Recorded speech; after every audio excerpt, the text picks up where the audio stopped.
The year was 1893, and in a small Georgia plantation, a baby girl was born who would become one of the most puzzling mysteries of her time. Her name was Bella Adams, and from the moment she took her first breath, nothing about her made sense. Her mother was dark-skinned, her father was dark-skinned, but Bella's skin was pale, almost white, with brown eyes that seemed to shift color like autumn leaves in the wind. The midwife who delivered her stepped back in shock. The plantation mistress refused to believe what she was seeing. Whispers spread through the slave quarters like wildfire. Some said the devil had touched her. Others believed God had marked her for something special. But no one, not the doctors, not the preachers, not even the wisest elders, could explain how this child came to be. As Bella grew, the mystery only deepened. She wasn't just different in appearance. Her mind worked in ways that terrified the people around her. She could remember everything she heard. She taught herself to read without a single lesson. She solved problems that grown men couldn't figure out. The white masters didn't know whether to worship her or destroy her. The enslaved community didn't know whether to protect her or fear her. Bella Adams was extraordinary in every possible way, and in the brutal world of 1893 slavery, being extraordinary was the most dangerous thing a black girl could be. This is her story, a tale so strange and so powerful that even after all these years, people still can't fully explain the brown-eyed girl who changed everything. Before we begin Bella Adams' incredible story, hit that subscribe button right now, because what you're about to hear is so unbelievable, so powerful, that you'll want to make sure you never miss another story like this. This is history they didn't teach you in school. This is the truth they tried to bury. And Bella's brown eyes held secrets that would change everything. Let's dive in. Bella Adams came into this world on a hot summer night in July 1893 in a cramped wooden cabin on the Thornton plantation in rural Georgia. Her mother, Sarah Adams, was a field worker with skin as dark as rich soil. Her father, Moses Adams, was a blacksmith whose powerful arms and midnight black skin made him one of the most recognized men on the plantation. When Sarah went into labor, the other enslaved women gathered around to help, as they always did. The midwife, an old woman named Ruth, who had delivered hundreds of babies in her lifetime, prepared for what she thought would be a routine birth. But the moment Bella emerged into the candlelit room, everything changed. Ruth's hands started shaking. The other women gasped and stepped backward. Sarah, exhausted from hours of labor, looked down at her baby and couldn't understand what she was seeing. The infant in her arms had skin that was pale, almost the color of cream mixed with just a hint of coffee. Her tiny features were delicate, and when she opened her eyes for the first time, they were a deep, rich brown that seemed to glow in the dim light. Moses, who had been waiting anxiously outside the cabin, rushed in when he heard the commotion. He stared at his daughter in complete confusion. Both he and Sarah were their first 3 children, all boys, had inherited their parents' deep brown complexions. There was no light-skinned person anywhere in their family line, as far as anyone knew. Yet here was Bella, looking almost like a white child, except for subtle features that marked her as theirs.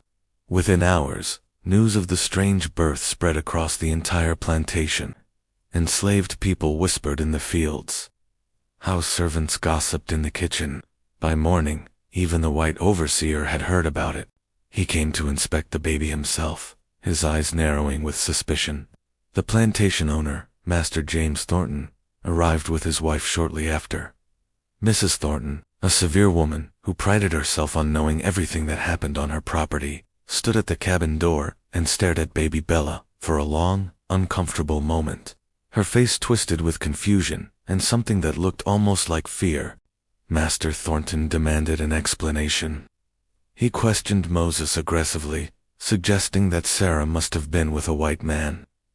Moses, despite the danger of speaking firmly to his owner, swore on his life that Sarah had never been unfaithful. Sarah, still weak from childbirth, wept as she insisted the baby was Moses's child. The tension in that cabin was thick enough to cut with a knife. In the world of slavery, a light-skinned baby born to dark-skinned parents caused immediate suspicion. If the master believed Sarah had been with another man, especially a white man, the punishment could be brutal.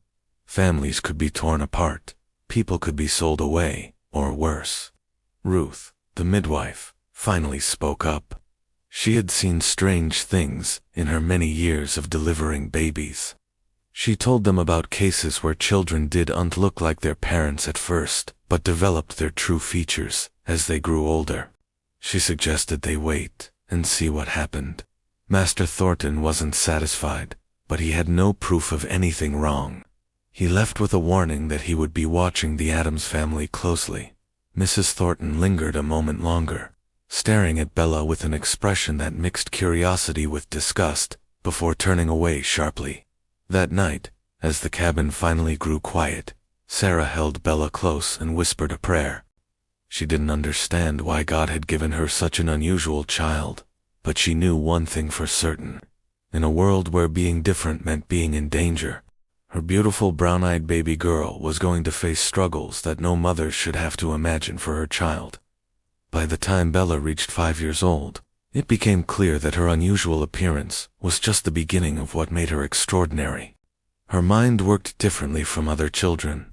While the other enslaved kids played in the dirt outside the cabins, Bella would sit quietly and listen to everything happening around her.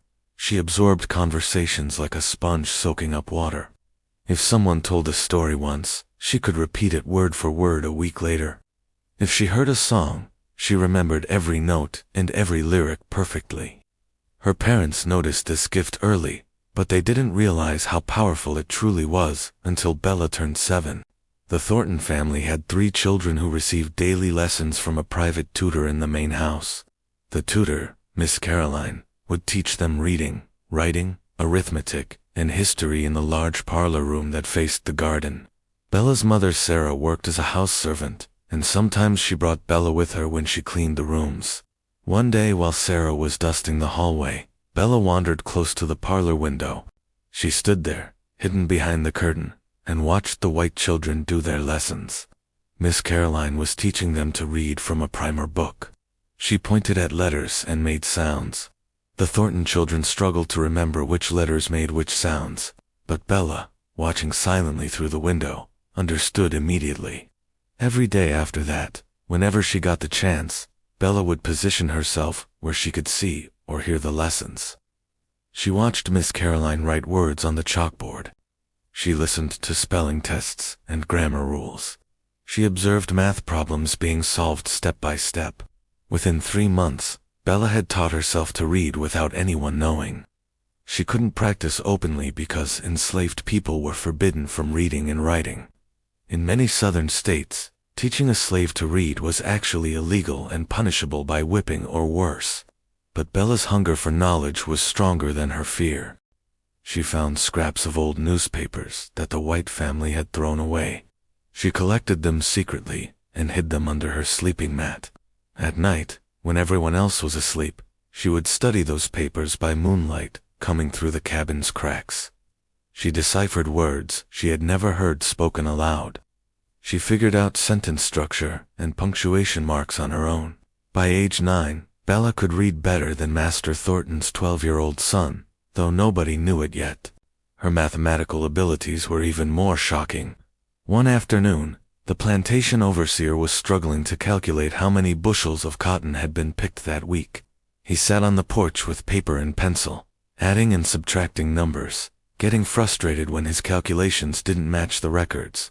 10-year-old Bella was sweeping nearby. She heard him muttering the numbers aloud. Without thinking, she quietly said the correct total. The overseer's head snapped up. He stared at her with wide eyes and demanded to know how she knew that. Bella, realizing her mistake, pretended she had just been repeating something she heard. But the overseer wasn't stupid. He tested her with another problem, and again, she gave the right answer within seconds. Word of this incident reached Master Thornton. He called Bella to the main house and tested her himself. He gave her complex addition problems. She solved them instantly in her head. He tried multiplication. She answered correctly every time. Master Thornton's face went from curious to deeply troubled. He and his wife had long discussions behind closed doors that night. The next morning, he issued a strict order. No one was to teach Bella anything. She was to be kept away from the main house. She was not to be near windows during lesson time. The Thorntons understood something dangerous. This enslaved girl, this brown-eyed mystery child, had a mind that could rival or surpass educated white men, and in the world of 1893 slavery, that kind of intelligence in a black person was seen as a threat that needed to be controlled. When Bella turned 15 in 1908, her appearance had fully matured, and she had become breathtakingly beautiful. Her unusual pale skin had settled into a warm honey tone that glowed in the sunlight. Her brown eyes, which had always been striking, now held a depth and intelligence that made people uncomfortable when she looked directly at them. Her features were delicate and symmetrical. Her hair, which she kept tied back under a worn cloth, had a natural wave that other girls envied. Even in the raggedy clothes that enslaved people wore, even with dirt on her hands from fieldwork, Bella's beauty couldn't be hidden, and that beauty, combined with her sharp mind, made her life increasingly dangerous. The first signs of trouble came from William Thornton, the master's eldest son. William was 22 years old, educated at a university up north, and expected to inherit the plantation someday. He had grown up seeing Bella around the property, but he had never paid much attention to her when she was a child. Now, suddenly, he couldn't stop watching her. When she walked past carrying water buckets, his eyes followed. When she worked in the garden pulling weeds, he would find reasons to ride his horse nearby. The other enslaved people noticed immediately. They knew what this attention meant. They had seen it happen before to other pretty girls on the plantation. It never ended well. Sarah, Bella's mother, became terrified. She started making Bella wear her oldest, most shapeless dresses. She rubbed dirt on Bella's face and arms to try to make her look less attractive. She made her daughter walk with hunched shoulders and keep her eyes down at all times, but nothing worked. William's obsession only grew stronger. He began asking questions about Bella. He wanted to know where she slept, what work she did, whether she had a husband or boyfriend among the enslaved men. His questions made everyone nervous because they knew where this was heading. The situation grew worse when Mrs. Thornton noticed her son's interest. The mistress had always been suspicious of Bella, ever since the day she was born looking different from her parents. Now, seeing William staring at this enslaved girl, Mrs. Thornton's suspicion turned into bitter jealousy and rage. She began treating Bella with deliberate cruelty. She assigned her the hardest, dirtiest jobs on the plantation. She had her work from before sunrise until after dark. When Bella brought water to the main house, Mrs. Thornton would accidentally knock over the bucket and make her fetch more. She criticized everything Bella did, looking for any excuse to punish her. Other enslaved women tried to protect Bella. They formed a circle around her whenever possible. They never left her alone anywhere that William might find her. Old Ruth, the midwife who had delivered Bella 15 years earlier, warned Sarah that the situation was becoming critical. She had seen this pattern too many times before. A master's son becomes fixated on an enslaved girl. The mother becomes jealous. Eventually, something terrible happens.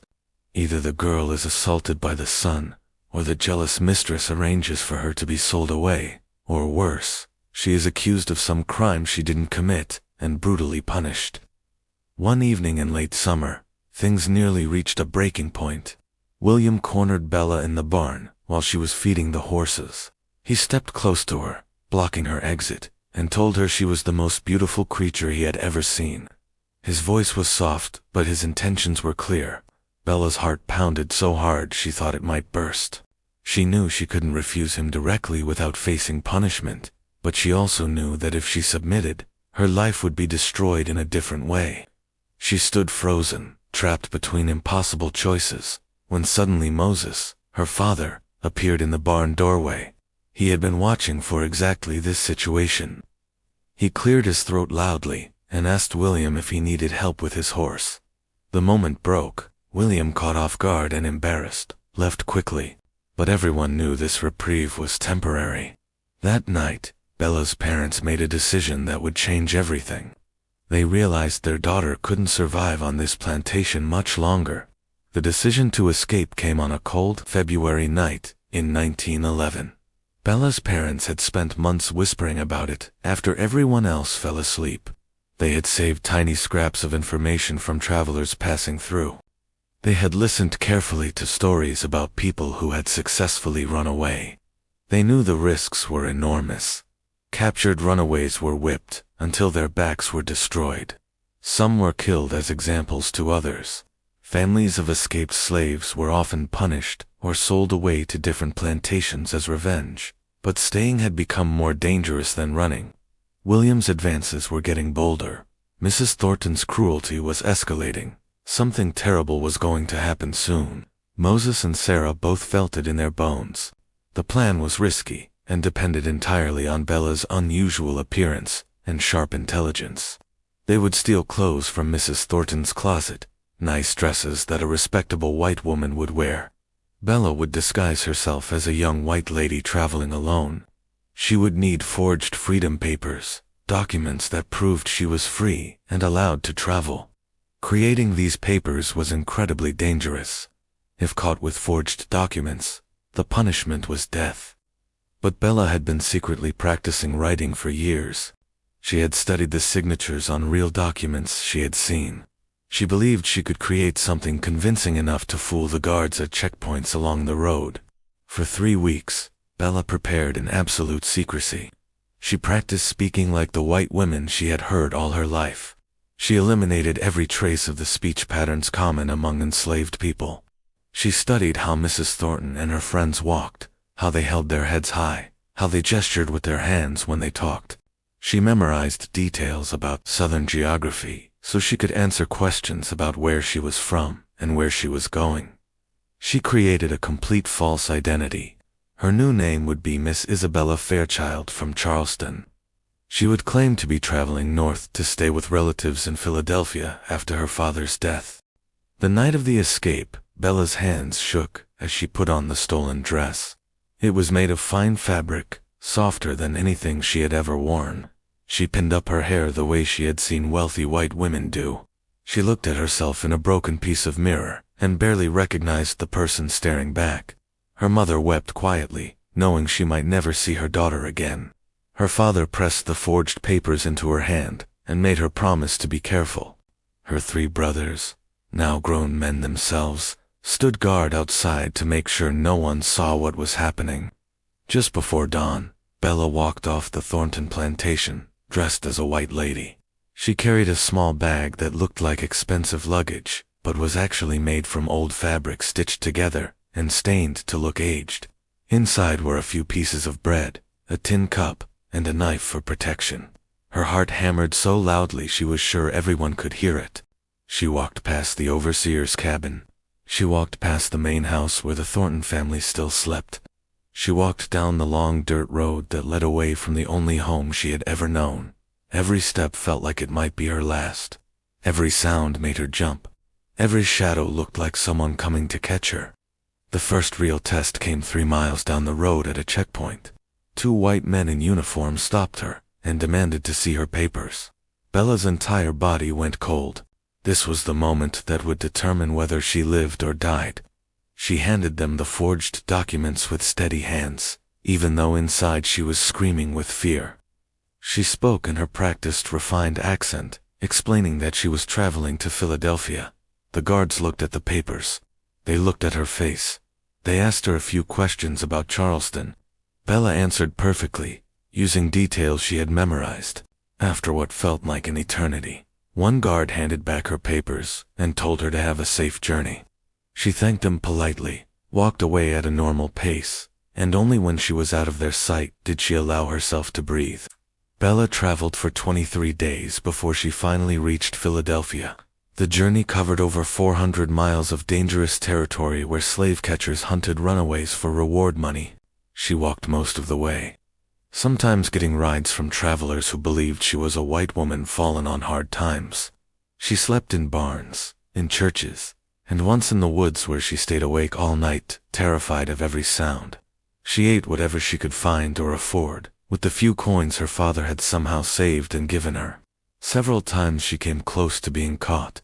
Once, a suspicious innkeeper questioned her story too closely and she had to leave in the middle of the night. Another time, a man on horseback followed her for miles, and she only lost him by hiding in a cemetery until dark. Every single day was a test of her courage and intelligence.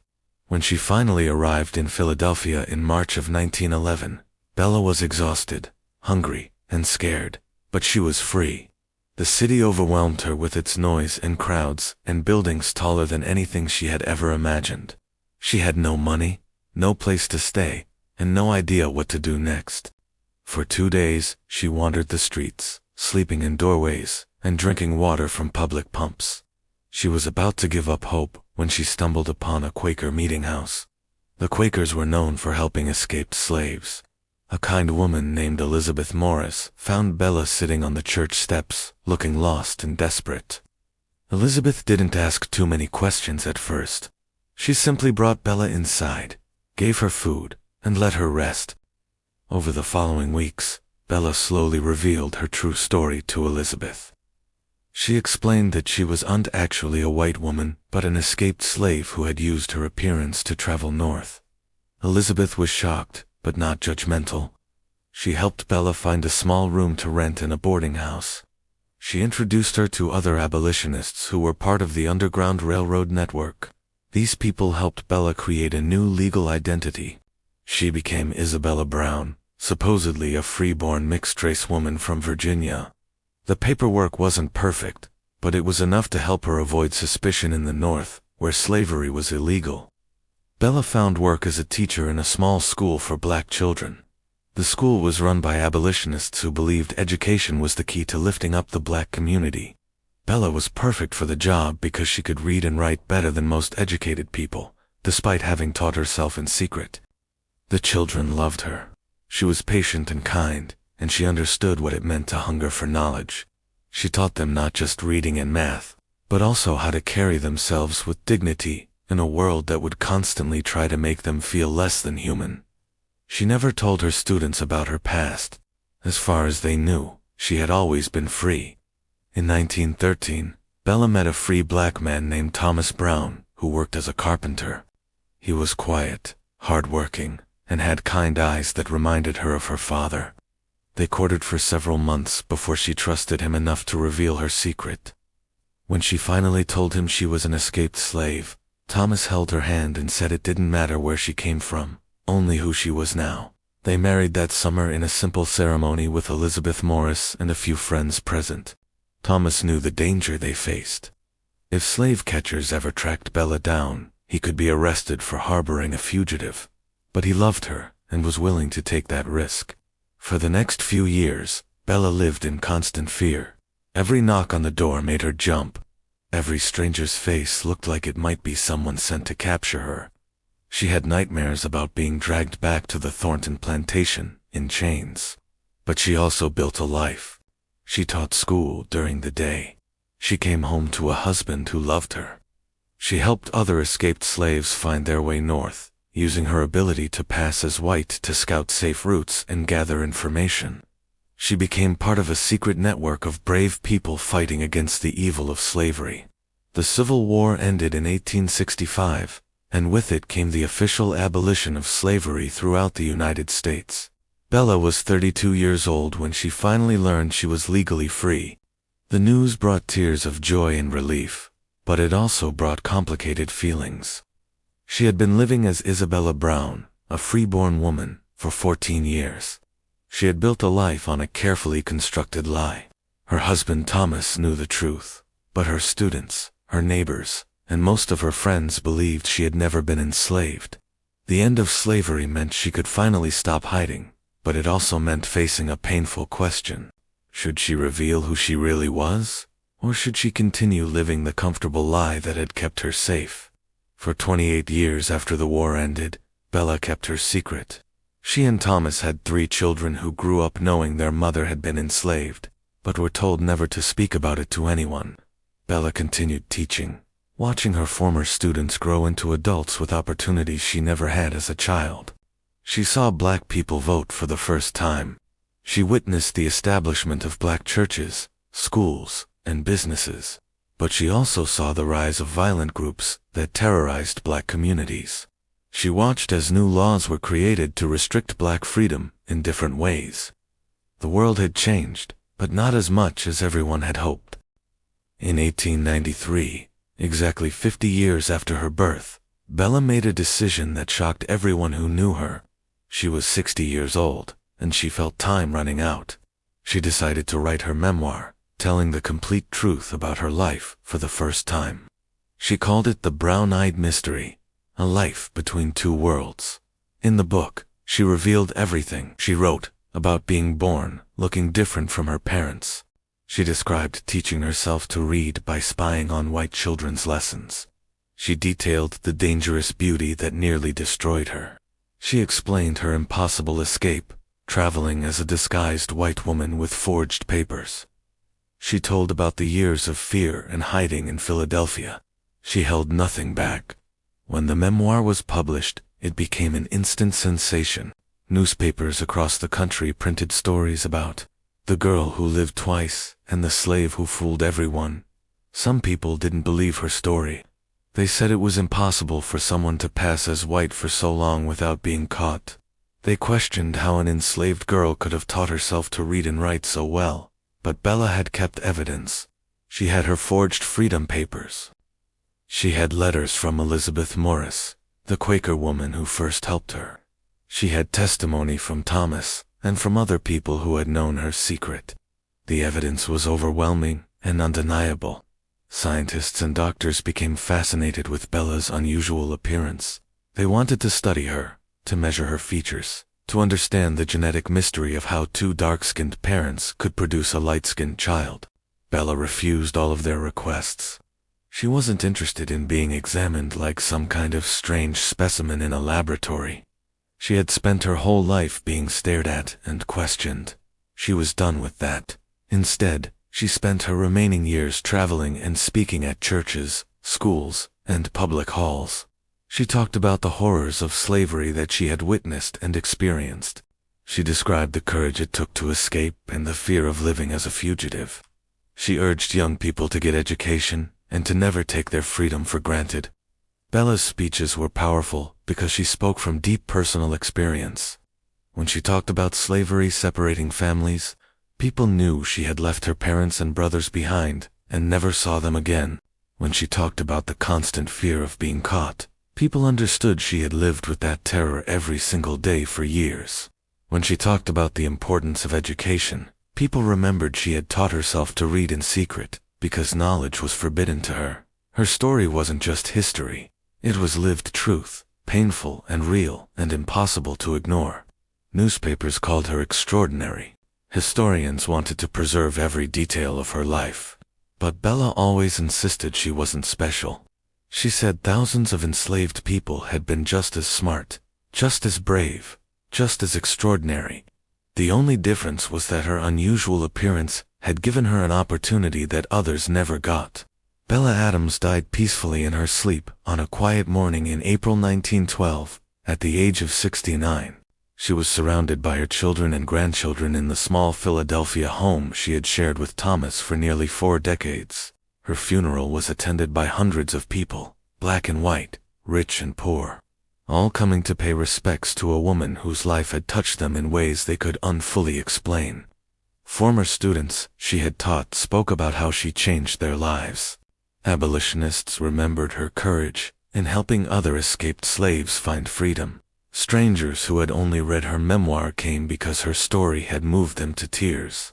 The preacher at her funeral said that Bella's brown eyes had seen more pain and more triumph than most people could imagine in a lifetime.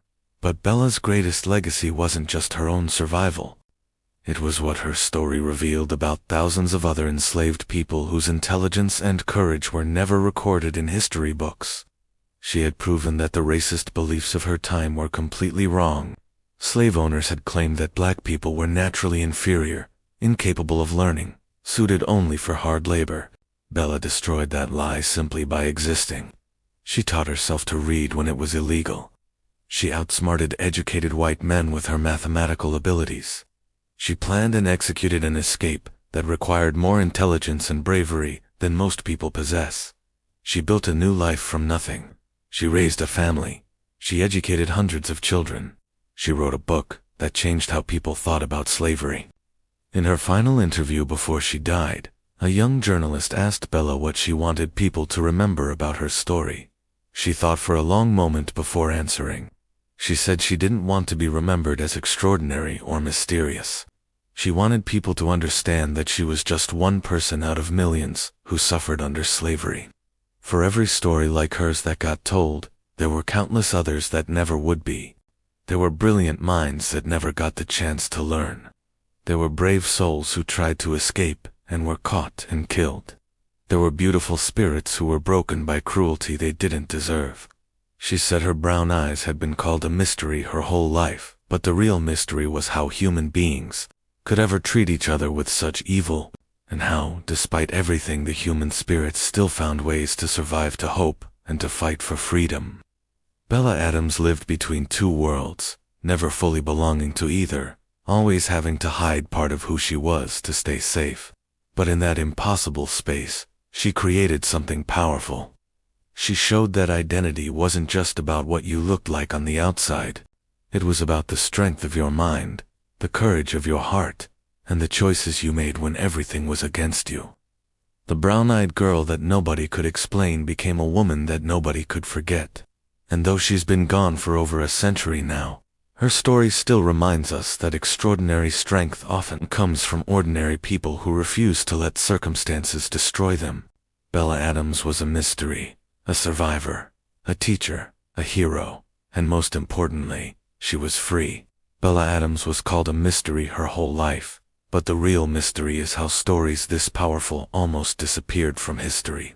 If her extraordinary courage inspired you, don't let her story end here. Like this video, share it with someone who needs to hear it, and subscribe so we can keep bringing these forgotten voices back to life. Bella fought for freedom with nothing but her mind and her bravery. The least we can do is make sure her name is never forgotten. See you in the next story.